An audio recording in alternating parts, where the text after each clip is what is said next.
Money. It's something everyone craves, whether you're a beggar or a billionaire. But what if I told you it's not just a piece of paper, but a powerful addiction in itself?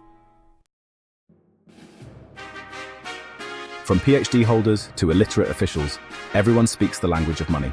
It's the force that's transformed people from living in the wild to inhabiting skyscrapers and driving vehicles that defy the wind. Yet money is just a piece of paper with no intrinsic value. It's merely a tool to measure the value of other things. So, how did money come to wield such immense power? To understand this, let's dive into the history of money.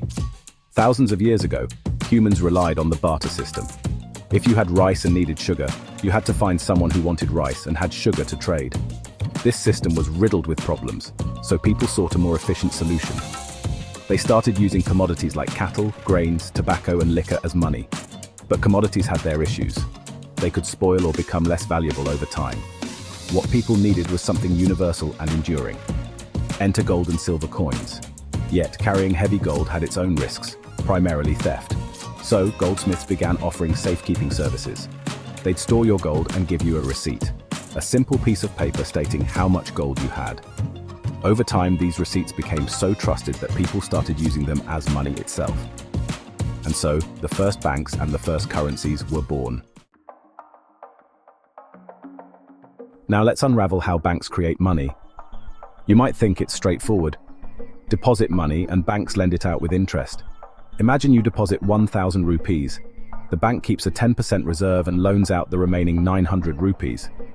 If the loan earns 12% interest, while your deposit earns 4%, the bank's profit is the difference. But here's where it gets intriguing. Banks don't just loan out the money you deposit. They can effectively turn that 1,000 rupees into 10,000 rupees of virtual currency. Your deposit remains as 1,000 rupees in your account. The person who borrowed 900 rupees also has 900 rupees in their account. In reality, the bank has only 1,000 rupees in cash, but the system creates additional virtual money, and this doesn't stop there. As the borrowed money circulates, it gets deposited again, and the cycle continues. Banks can expand this virtual money many times over.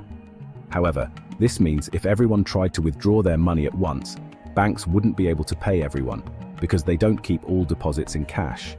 Less than 10% of deposits are held as real cash, the rest is virtual.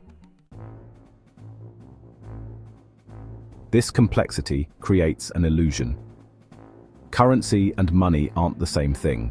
Currency is just a medium of exchange. If the government invalidates it, your paper currency is worthless. On the other hand, real money, like gold, retains its value no matter what. Despite the hype around digital gold and investment bonds, physical gold is crucial. In times of crisis, you can't use a gold bond to buy essentials, but real gold can be a lifesaver. Remember, life's decisions shouldn't be solely based on taxes or digital convenience. Real, tangible assets like gold provide security beyond what virtual systems can offer. Ultimately, the world is built on trust. Trust in systems, in paper, and in digital promises. But remember, real value lies in tangible assets that stand the test of time. Want to learn more about the untold truths of money? Hit that subscribe button and stay tuned for more eye-opening content.